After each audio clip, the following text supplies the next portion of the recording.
আগের ভিডিওতে আমি শেয়ার করেছিলাম শিটংয়ে আমাদের থাকার অভিজ্ঞতা। সেখানে যে হোমস্টেতে আমরা ছিলাম সেটা কীরকম ছিল, তার আশেপাশের পরিবেশ কীরকম ছিল, এই সব কিছু। এর সাথে আরও শেয়ার করেছিলাম আমাদের কাঞ্চনজঙ্ঘা দর্শনের অভিজ্ঞতা। আর ওয়েদার খারাপ থাকার কারণে আমরা সেকেন্ড ডেতে সাইট সিইং করতে যেতে পারিনি, হোমস্টেতেই সারাদিন কাটিয়েছিলাম।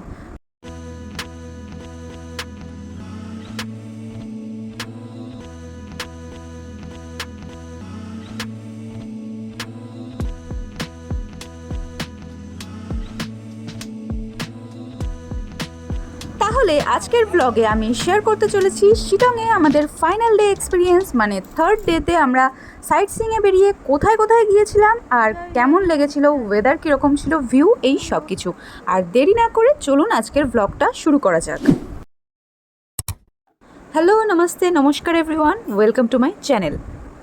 শিটংয়ে আমাদের থাকার ফার্স্ট দিন এবং সেকেন্ড দিন আগের ব্লগে শেয়ার করেছি। সেকেন্ড দিনের ওয়েদার অনেকটাই খারাপ ছিল, সারাদিন প্রায় বৃষ্টি হয়েছিল, সেই জন্য আমরা সাইট সিইং করতে যেতে পারিনি, এই হোমস্টের আশেপাশে ঘুরে বেরিয়েছিলাম। তো 3 নম্বর দিন ওয়েদার সকাল থেকে অনেকটা পরিষ্কার ছিল। আমাদের হোমস্টের পাশে একটা হোমস্টে ছিল, আর তারপরে মেন রোডের পাশে তো প্রচুর হোমস্টে ছিল। সোজা হোমস্টের রাস্তাটা, সোজা ওই লাইনে হোমস্টে আছে অনেক। চিটং রোডটা চলে যাচ্ছে, এটা এতক্ষণ দেখতে। চা বাগানের রাস্তা দিয়ে হাঁটছি, এটা আমাদের হোমস্টের সামনের এরিয়া, একটু এক্সপ্লোর করছি। আজকে আমরা হোমস্টেতেই রয়েছি সারাদিন। এই এরিয়াটা এক্সপ্লোর করবো বলে সেটা নয়, কারণ সকালে ওয়েদার ভালো ছিল না, তো সেই জন্য আমরা কোনো প্ল্যান করিনি। দেখা যাক, কালকে প্ল্যান করা হচ্ছে। তো কালকে আমরা শিটং ট্যুর করব। 3 নম্বর দিনে শিটংয়ে ঘুম থেকে উঠে রুম থেকে বেরিয়েই দেখলাম এরকম একটা সুন্দর ওয়েদার। আমাদের হোমস্টের সামনের ভিউটাও একটু অন্যরকম লাগছিল, কাঞ্চনজঙ্ঘা দেখা যাচ্ছিল না, কিন্তু খুব সুন্দর লাগছিল ভিউটা। ভোরবেলায় ঘুম থেকে উঠে রুমের বাইরে যখন বেরোলাম, ঘড়িতে তখন বাজে 5:45। হোমস্টের ব্যালকনির সামনে এরকম একটা ম্যাজিক গ্লোব দেখে উজালা কায়েম রাহে বলে ম্যাজিক করার চেষ্টা করলাম, যাতে আর সারাদিন বৃষ্টি না হয় আর আকাশ পরিষ্কার থাকে। কাঞ্চনজঙ্ঘার সাথে সাথে অন্যান্য বরফের পাহাড়ের চূড়াগুলো তখন হালকা মেঘের আস্তরণে ঢেকে রয়েছে। আগের ভিডিওয়ে আমি শেয়ার করেছিলাম যে আমরা ফার্স্ট ফ্লোরের যে রুমটা শেয়ার করেছিলাম সেখানে একটা মথ ছিল, মথের বাসা ছিল, মানে মথ আর তার সাথে ডিম ছিল। সেই মথটা আগের দিন সন্ধ্যেবেলায় আমাদের রুম থেকে বেরিয়ে গিয়েছিল আর ডিমগুলোকে ছেড়েই চলে গিয়েছিলো। তো ডিমগুলো আলটিমেটলি কী হবে সেটা নিয়ে একটা কনফিউশন তৈরি হয়েছিল, কিন্তু আর অবজার্ভ করতে পারলাম না, কারণ থার্ড ডে হয়ে গিয়েছিলো আর ফাইনাল দিন ছিল আজকে, আমাদের শিটং থেকে ফেরার দিন ছিল। সকালে মানে দিনের শুরুতে যেরকম ওয়েদার দেখেছিলাম, আকাশ অনেকটাই ক্লিয়ার, রোদ উঠছে, মানে আশা করা যায় সারাদিন এরকম রোদ থাকবে। কিন্তু কয়েক ঘন্টা পর থেকেই ওয়েদার আস্তে আস্তে একটু চেঞ্জ হচ্ছিল, চারিদিকটা একটু ধোঁয়া ধোঁয়া হয়ে গিয়েছিলো, ফগি টাইপের হয়ে গিয়েছিল ওয়েদার।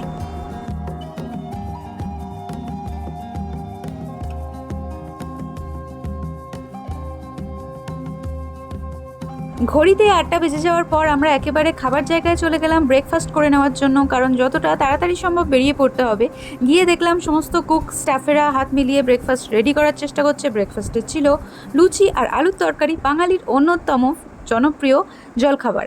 আর তাড়াতাড়ি বেরিয়ে পড়তে হবে কারণ সাইট সিইং করার ছিল আর বৃষ্টি নামার আগে আমাদের বেরিয়ে পড়তে হবে। তাই আমরা একদম রেডি হয়েই চলে গিয়েছিলাম ব্রেকফাস্ট করতে, আর লাগেজ আগের দিন রাতেই রেডি করা ছিল। সো গাড়ি আসার জন্য ওয়েট করছিলাম আর ততক্ষণ ভিউ এনজয় করছিলাম। যেহেতু হাতে সময় আছে তাই কেন দাঁড়িয়ে দাঁড়িয়ে ওয়েট করব, আর এত সুন্দর ভিউ থাকতে একটু ঘুরে ঘুরেই না হয় ওয়েট করা যাক চা বাগানের কাছাকাছি। আর কাছেই যেহেতু চা বাগান আছে, একটা রাস্তা নিচের দিকে গিয়েছিল, সেইখানে গিয়ে দেখলাম যে সেখান থেকে ভিউটা কীরকম লাগছে। তারপর বেশিক্ষণ আর টাইম এখানে দিতে পারিনি, আমাদের আবার ব্যাক করতে হলো হোমস্টেতে, কারণ লাগেজ বের করতে হবে। এদিকে আকাশ মেঘলা হয়ে আসতো। কিছু র্যান্ডম ক্লিকস নিয়েছিলাম, সেগুলো এখানে শেয়ার করে দিলাম। এরপর আমাদের সেই ভাড়া করা গাড়ি চলে এলে আমরা লাগেজ নিয়ে হোমস্টে থেকে চেক আউট করলাম, আর এই ভয়ঙ্কর রাস্তা দিয়ে নামলাম মেন রোডে। যথেষ্ট রিস্কি ছিল রাস্তাটা, রীতিমতো ভয়ে ভয়ে পা ফেলে আমরা নেমেছিলাম, আর বৃষ্টির জন্য আরও পিছল হয়ে গিয়েছিল রাস্তাটা। প্রথমেই আমরা গেলাম আমাদের first tourist spot Namthing Pokhri, যেটা একটা ন্যাচারাল লেক, আর সেই লেকের আশেপাশে থাকে বিরল প্রজাতির হিমালয়ান স্যালামেন্ডার। বহু প্রাচীন এই ওয়াটার লিজার্ড কোনো জলাজমির পাশে থাকে পাহাড়ি অঞ্চলে। আমরা যখন গিয়েছিলাম তখন এই নামথিং পোখরি লেকটার কাছে যাওয়ার একটা গেট আছে, সেটা বন্ধ ছিল, কিন্তু এই স্পটের সব জায়গা থেকেই লেকটাকে দেখা যায়। আর আমরা যখন গিয়েছিলাম তখন লেকে জল ছিল না। এন্ট্রি গেটের সামনে একটা হনুমানজির স্ট্যাচু রয়েছে। নামথিং পোখরির আশেপাশে রয়েছে পাইন ফরেস্ট, আর এই পাইন ফরেস্টের মধ্যে দিয়ে পায়ে হেঁটে যেতে হয়। একটা মন্দির রয়েছে, তো আমরা সেই পাইন ফরেস্টের মধ্যে দিয়ে হাঁটতে শুরু করলাম। ছোটোখাটো ট্রেকিং বলা যায়, তো একটু উঁচুতে রয়েছে একটা মন্দির।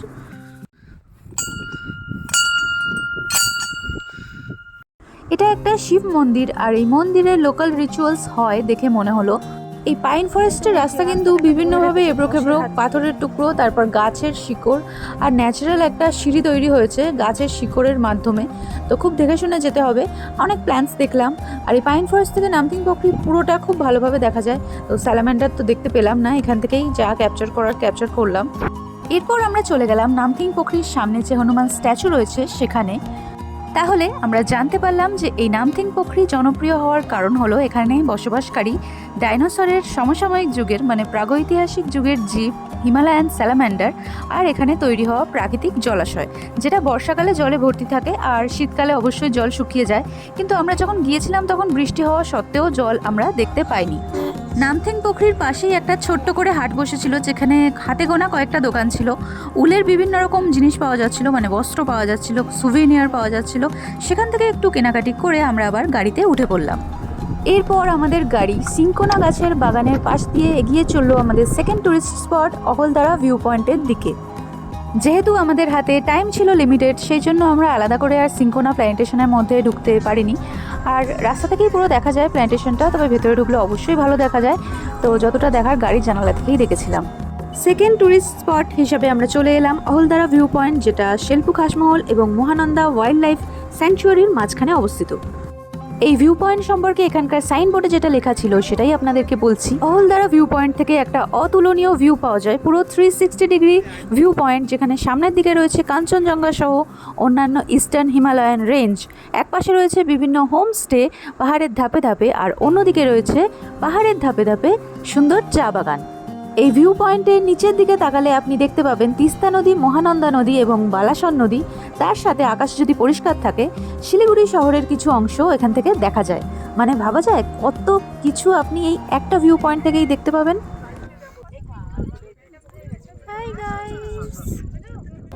আমরা যেহেতু একটু মেঘলা দিনে গিয়েছিলাম, সেই জন্য আমরা কাঞ্চনজঙ্ঘা ভিউ পাইনি, কিন্তু একটা অন্য ধরনের সুন্দর ভিউ পেয়েছি। তুলোর মতো সাদা মেঘ যেন বিছানা তৈরি করেছিল পাহাড়ের ওপর।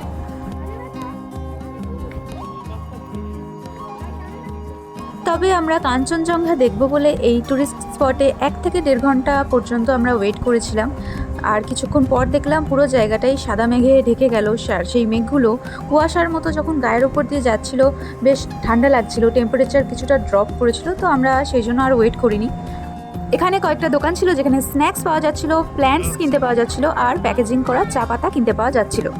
আরও একটা আকর্ষণ, চা বাগানের মধ্যে একটা পাথর রয়েছে যেটার শেপ আমাদের বিখ্যাত কবি রবীন্দ্রনাথ ঠাকুরের মতো, সেই জন্য এই পাথরের নাম দেওয়া হয়েছে টেগর্স রক। এখানে কি করতে এসেছিস? কালু কি দেখবি? চলে যাচ্ছিস কেন? এই রাস্তাটা দিয়েই আমরা অহলদারা ভিউ পয়েন্টে এসেছিলাম। যত বেলা বাড়ছিল আরও অনেক টুরিস্ট আসছিলেন, আর গাড়ির লাইন পড়ে যাচ্ছিল, আপনারা এখানে দেখতে পাবেন। এই একই রাস্তা দিয়ে আমরা আমাদের পরের টুরিস্ট লোকেশনের দিকে এগিয়ে গেলাম। এই ভিউ পয়েন্টের পাশে একটা দুটো সিঙ্কোনা গাছ দেখেছিলাম, একটু জুম ইন করে দেখানোর চেষ্টা করলাম। সেই ছোটবেলায় বইয়ের পাতায় পড়েছিলাম সিঙ্কোনা গাছ থেকে ম্যালেরিয়া রোগের ওষুধ কুইনাইন তৈরি হয়। এর সাথে ফেরার সময় আরও একটা জিনিস দেখলাম, শিটংয়ের সেই বিখ্যাত কমলালেবুর বাগান। মানে শিটংকে বলা হয় প্যারাডাইস অফ অরেঞ্জ গার্ডেন। তো এই কমলালেবুগুলো তখন সবুজ রঙের ছিল, দেখতে পাতিলেবুর মতো দেখাচ্ছিল। আর নভেম্বর ডিসেম্বরের দিকে আপনি যদি যান তখন কমলালেবুর রঙগুলো ধরে, পুরো অরেঞ্জ লাগে দেখতে, আর জায়গাটাকে অসাধারণ সুন্দর লাগে। তো আমাদের সময় এরকমই দেখেছিলাম, আর সেটাই আপনাদের সাথে শেয়ার করে নিলাম।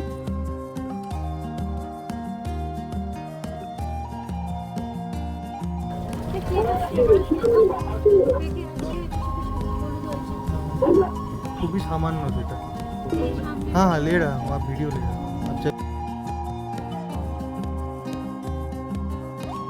শিটং সাইট সিইংয়ে 3 নম্বর ট্যুরিস্ট স্পট হিসেবে আমরা গিয়েছিলাম শেরপা মনাস্ট্রি। এটা শিটংয়ের একটা বহু প্রাচীন এবং জনপ্রিয় মনাস্ট্রি। শিটংয়ে আমরা যে হোমস্টেতে ছিলাম সেটা শেলপু খাসমহল এলাকায় অবস্থিত, আর এই বৌদ্ধ মঠ সেটাও শেলপু খাসমহল এলাকাতেই অবস্থিত। প্রাকৃতিক সৌন্দর্য দেখার পর এবার মনের শান্তির খোঁজে আমরা চলে গিয়েছিলাম শিটংয়ের সেই বিখ্যাত শেরপা মনাস্ট্রিতে। প্রায় 350 থেকে 400 বছরের পুরনো এই বৌদ্ধ মঠ, আর এর বিশেষত্ব হলো এটি সম্পূর্ণভাবে কাঠ দিয়ে তৈরি, বাঁশ এবং মাটি দিয়ে তৈরি এই মনাস্ট্রি। আর জীবনে প্রথমবার মাটির তৈরি মনাস্ট্রি দেখার সৌভাগ্য হলো, সেটা আপনাদের সাথে শেয়ার করছি। আমরা যখন এই মনাস্ট্রিতে পৌঁছেছিলাম তখন বৃষ্টি হচ্ছিল, ছাতা হাতে নিয়ে মাটির পথ দিয়ে পৌঁছেছিলাম এই শেরপা মনাস্ট্রিতে। মনাস্ট্রিতে ঢোকার রাস্তাটাও মাটির, আর পুরোটাই গ্রাম বাংলার পরিবেশ। দেওয়ালে রয়েছে বৌদ্ধ ধর্মের বিভিন্ন দেবতার ছবি রঙের তুলি দিয়ে আঁকা, আর মেঝেটা পুরোটা মাটির। সামনে রয়েছে বৌদ্ধদের গুরু রিংপোচের মূর্তি।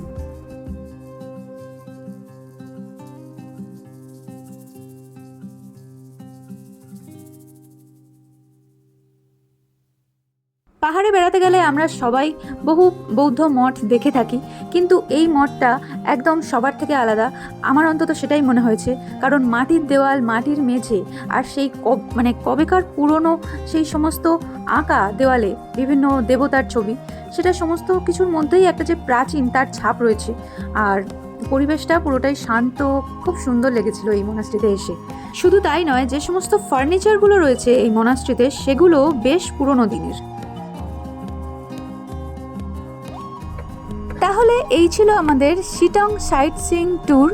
এরপর আমরা শিলিগুড়ির দিকে রওনা দিলাম, কারণ আমাদের ফেরার দিন ছিল এটা। আর ফেরার পথে বেশ কয়েকটা ট্যুরিস্ট স্পট দেখলাম, সেটা শেয়ার করব নেক্সট ভিডিওতে।